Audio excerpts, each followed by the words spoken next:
오늘 먼저 한강 잠수교 상황 살펴보도록 하겠습니다. 한강 수위가 높아지면서 서울 도로 곳곳도 다시 통제가 되고 있는데요. 현재 한강 잠수교 상황 어떤지 알아보겠습니다. 박규원 기자, 잠수교 상황 전해주시죠. 네, 저는 지금 잠수교에 나와 있습니다. 현재 서울은 호우주의보가 해제됐고 오후 들어 비도 그친 상태입니다. 하지만 잠수교는 열흘째 물에 잠겨 있어 역대 최장 기록을 세우고 있습니다. 현재 잠수교 수위는 약 8.5m인데요. 팔당댐 방류량이 10,000톤으로 늘어나면서 수위가 어제보다 높아졌습니다. 차들이 다시 다닐 수 있는 수위인 6.2m 아래로 내려가려면 시간이 더 걸릴 것 같습니다.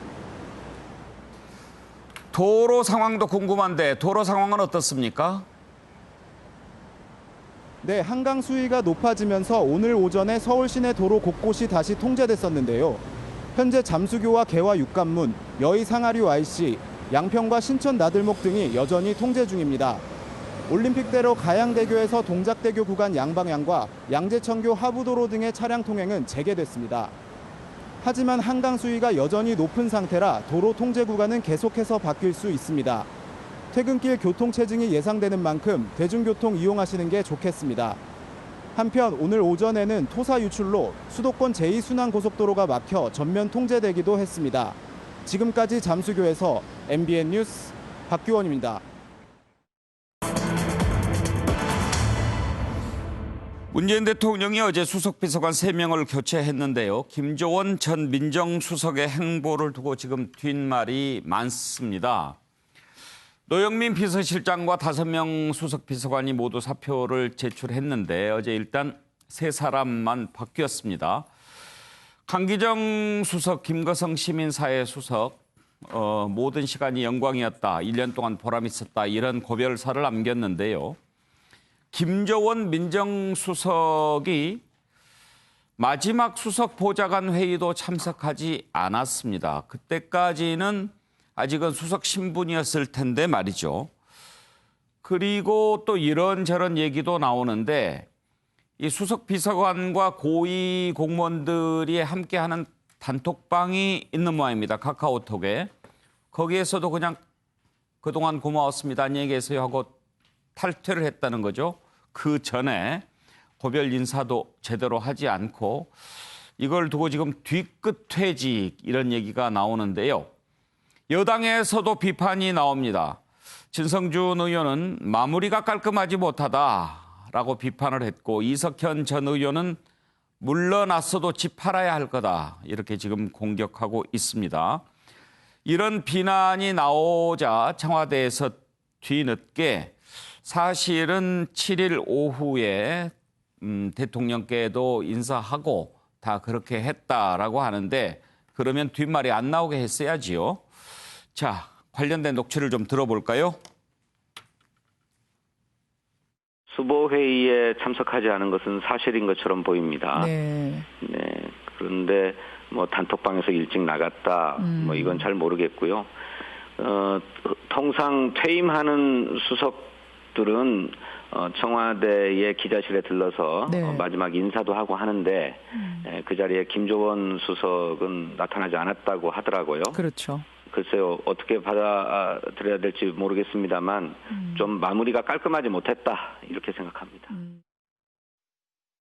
김조원 민정수석이 참석하진 않았고요. 네. 야당에서는 청와대 수석은 짧고 이 집값 상승은 영원하다 이런 논평도 냈잖아요. 글쎄 이제 그분에 대해서 제가 어떻게 평가하기는 어렵고요. 예. 그런 비판이 있는데 그 비판은 그분이 그 처신을 제대로 하지 못한 것이라고 생각해요. 예.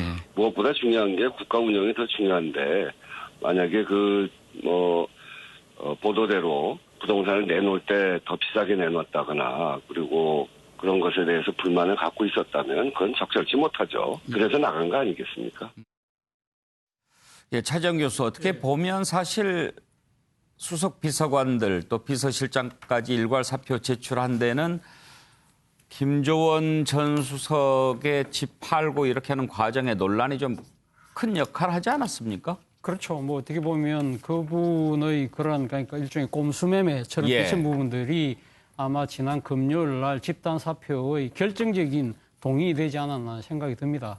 자, 그럼에도 불구하고 제가 그런 판넬에는 이렇게 예. 써봤습니다. 이 희생양 만들기라고 썼는데요. 음. 저는 뭐 사실 그러니까 어떻게 보면 김조원 수석 입장에서도 약간 좀 억울한 측면이 분명히 있을 거예요. 본인이 뭐 지금 집 두 채를 가지고 있다는 부분 자체, 그것 때문에 모든 것이 문제의 원인이 자신에게 있는 것처럼 비친다는 부분. 그리고 뭐 본인이, 그러니까 이 부인이 지금 시장에 내놓은 부분에 대해서 가격을 제대로 체크하지 못했던 부분. 이러한 부분들이 상당히 국민의 감정을 건드린 부분은 분명히 있죠. 그럼에도 불구하고 아마 김조원 수석 입장에서는 과연 이런 고위공직자들이 다주택이라는 이유 때문에 이렇게 집단적으로 비난을 받고 이런 식으로 하니까 이제 공직에서 물러가는 상황이 맞는 것일까라는 부분들에 대해서 나름의 항변을 하고 있는 것은 아닐까 하는 생각을 해봤습니다. 사실은 제가 과거 청와대 출입할 때 저분이 공직기강 비서관을 했는데요. 예. 저는 단 한 번도 저분을 뵌 적이 없습니다. 저분은 아무래도 감사원 출신이고 또 공직기강 비서관을 맡고 있었기 때문에 이 뭐 춘추관이나 기자들하고 접촉을 일부러 꺼린 측면이 분명히 있지만 상당히 제가 듣기로는 상당히 좀 내성적인 성격으로 예. 그러니까 이렇게 잘 드러나지 않는 곳에서 묵묵히 일하는 스타일이었거든요. 그런데 본인이 이러한 전국의 한가운데 노출되는 상황이 상당히 힘들었을 겁니다. 그런데 어쨌든 본인 입장에서는 앞서 제가 이야기한 대로 지금 현재의 이 다주택을 갖고 있는 고위공직자들에 대해서 이 지금 문재인 정부가 지금 하고 있는 이러한 모습들이 본인 입장에서는 상당히 좀 아니다고 생각을 한 것 같아요. 그렇기 때문에 뭐 본인은 지난 금요일 날 집단 사표를 내고 대통령한테도 인사를 하고 떠났다고는 하지만 보통 이 수석들이 물러나는 그런 전례 절차하고는 예. 분명히 차이가 있다. 그런 측면에서 여당 입장에서는 아무래도 지금 이 사태의 아까 가장 큰 동인이 김조원 수석이었기 때문에 김조원 수석 전 수석한테 상당히 지금 모든 것을 갖다가 돌리는 그런 형태가 되는데요. 저는 이 상황을 보면서 뭐 저는 누구를 뭐 옹호하고 싶은 마음은 없고 단 하나 제가 이 김조원 수석이 진짜 그런 생각을 갖고 있는지 모르겠지만 이 다주택을 갖고 있는 고위공직자에 대한 이러한 부분들이 과연 이렇게 정권 차원의 팔목 비틀기로서 끝나서 되는 문제냐? 그건 아니라는 것이죠. 만약에 이러한 부분들이 상당히 이해충돌 때문에 문제가 있다고 한다면 법적 제도적 장치로 예를 들면 이런 부동산 정책에 상당히 영향력을 가질 수 있는 자리에는 이 고위공직자들에 한해서 부동산 백지 그러니까 신탁 제도 같은 그런 제도적 장치를 만드는 것이 오히려 더 필요하지 않을까 하는 생각이 든다는 겁니다. 예. 정태근 의원 비록 전직이 됐지만 여권 내에서도 저렇게 비판이 나오는 걸 보면 뭔가 좀 떠나는 게 깔끔했다라고 보기는 힘든 거죠. 깔끔하지 않았던 건 분명하죠. 근데 깔끔하지 않았던 것처럼 처음에 아까 앵커께서는 일괄 사의 표명이라고 그랬는데 그 사의 표명하는 과정도 사실은 석연치가 않았어요. 왜냐하면 그 당시 비서실장하고 5명의 수석이 사표를 내는데 전반적인 책임을 지겠다고 애매모호한 얘기를 해요. 예. 왜 우리가 사표를 내야 되는지에 대한 얘기를 종합적인 책임이라고 그랬죠. 그렇죠. 예. 예. 그러고 막상 예를 들면 지금 가장 중요한 현안인 부동산과 경제 문제다고 한다면 뭐 정책실장이나 경제수석 문제에 대해서는 또 언급도 없었어요. 그래서 사실은 처음에 그거를 일괄 사의 표명이라고 보기도 상당히 좀 어려운 점들이 있었었고 저렇게 했을 바에야 그러면 김정은 민정수석이 문제가 됐다고 한다면 어느 날 갑자기 대통령께서 청와대 개편한다. 그전에 안보실장 개편할 때 그냥 개편한다고 얘기했어요. 예. 그래서 전임 안보실장 물러가고 새 실장 오고 이런 식으로 하면 되는 건데 사실은 처음부터 뭔가 단추를 잘못 꼈다.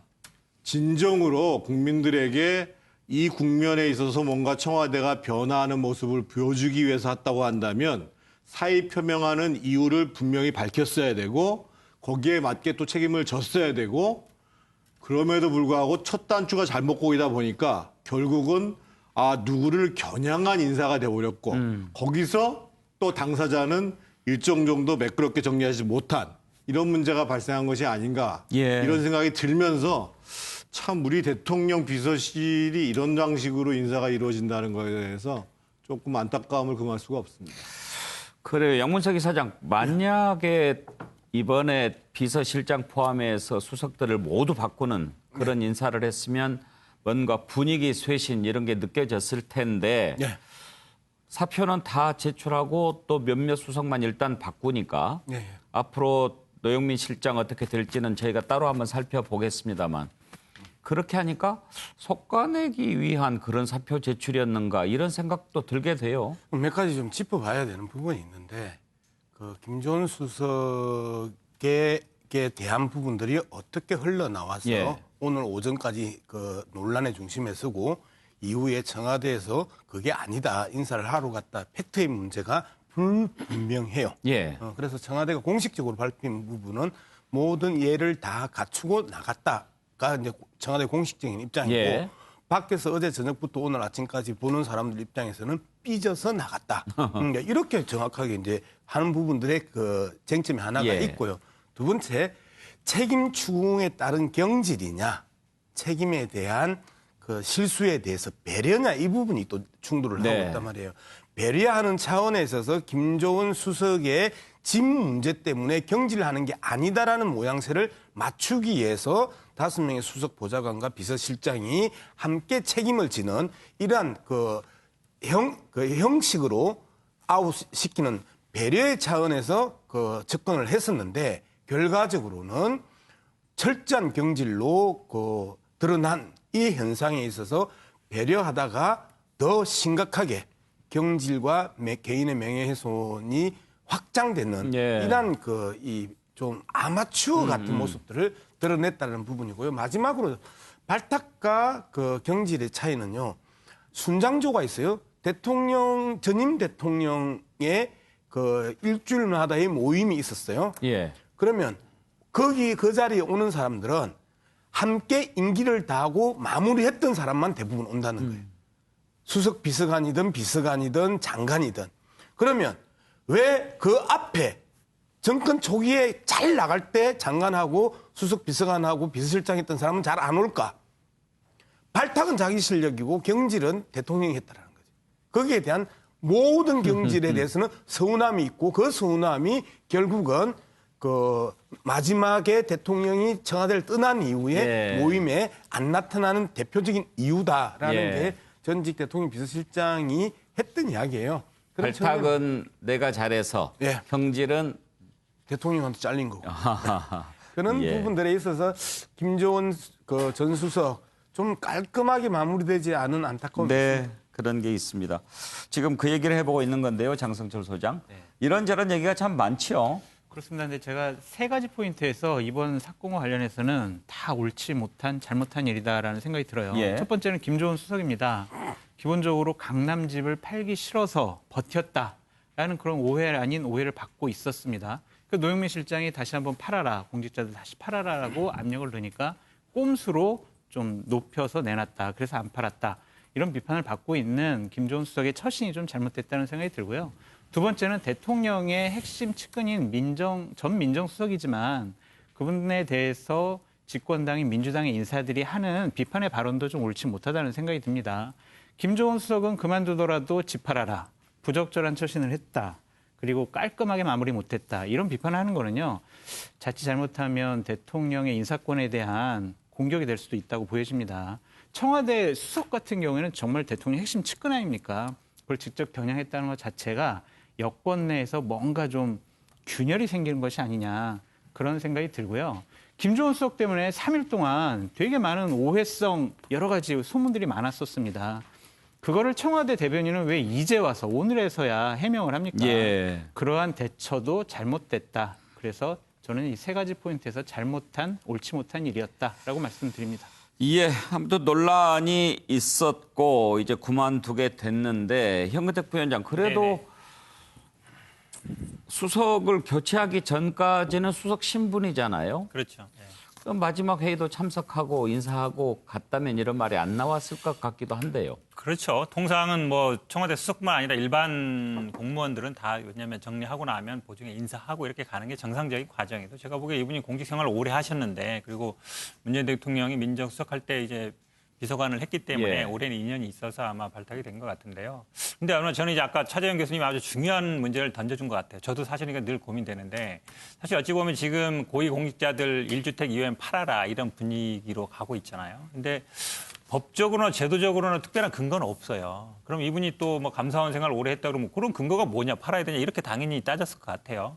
근데 지금 국민 여론상 아니면 어찌 보면 정무적으로 봤을 때 그렇게 해야 되는 거 아니냐라고 했을 때 근거를 따질 것 같아요. 그러면 사실은 이게 제도적으로 법적으로 어느 정도 좀 되지 않은 상태에서 어쨌든 이런 분위기 아니면 정무적인 아니면은 지금 추세적인 이런 것만 가지고서 설득할 때는 이런 문제가 생기는 거거든요. 그래서 저는 꼭 그게 법으로 강제하기는 또 어려워요. 개인의 소유권이 있는데 이거를 만약에 1주택 이상 갖지 말아라 이렇게 강제할 수는 없는 거거든요. 그래서 저는 그래서 약간 윤리 강령이든 아니면 뭐 그런 우리가 뭐 물론 총선 때도 그런 건 했습니다만 잘 안 돼서 좀 말이 많습니다만 어쨌든 약간 뭔가 근거는 있고 그걸 근거로 얘기해야 된다. 왜냐하면 그래도 공직생활 오래 한 분들은 규정이든 법이든 이걸 중시 여기거든요. 그게 꼭 법이 아니더라도. 그래서 저는 아마 이번 계기로 이런 고위공직자 이거를 무조건 뭐 매각해라 이렇게 하지 말고 뭔가 그래도 윤리 강령 같은 거라도 만들어서 그리고 취임할 때 지키겠다. 각서를 받든지 설명을 받든지 뭐 보안 서류 받듯이 그런 조치가 저는 좀 있는 게 전 낫다고 봅니다.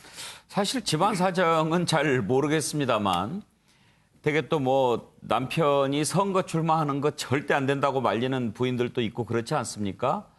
그런데 취임하기 전에 뭐 공직에 이렇게 가면은 집을 팔기로 이렇게 생각한 것도 아니고 일하다가 팔기로 이렇게 팔아라 했는데 집에서 부인이 절대 안 된다. 나 그거 못 판다. 차라리 그만둬라. 그러면 또 남편으로서도 생활인으로서도 쉽지 않은 것이기도 하겠죠. 정치, 뭐 저도 마찬가지고 정치하겠다는 거 좋아하는 부인 아무도 없을 것이고요.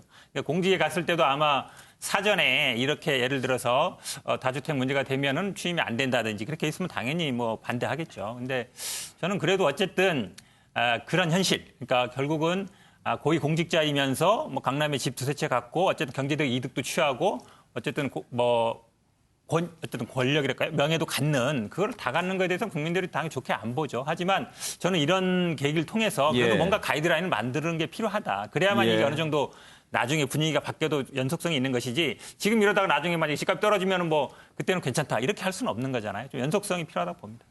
서종 변호사 시각을 들어볼까요? 저는 이게 이번 건을 보면서요. 결국 임명권자인 대통령이나 노영민 실장도 잘못이고 그다음에 그 김조은 민정수석도 잘못이다. 이래 봅니다. 첫째는 이제 그 대통령의 잘못은 뭐냐? 결국 이제 공직자 배제 5대 기준이 있잖아요.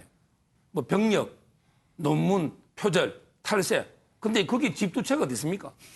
집 두 채가 이게 공직 배제 기준입니까? 왜 이걸 팔라고 이게 강제합니까? 저는 이제 이분이 집이 한 채라도 부적격자로 봐요. 그건 임명 기준이죠. 예, 사퇴 기준이 아니고. 똑같은 거 아닙니까? 공직 임명 기준이나 사퇴 기준이나. 결국 저는 이제 이분이 능력으로 저는 집이 한 채도 없어도 부적격자로 봐요. 결국 이 검증도 잘못하고 그다음에 그 최근에 법무부 검찰 조정을 못했어요.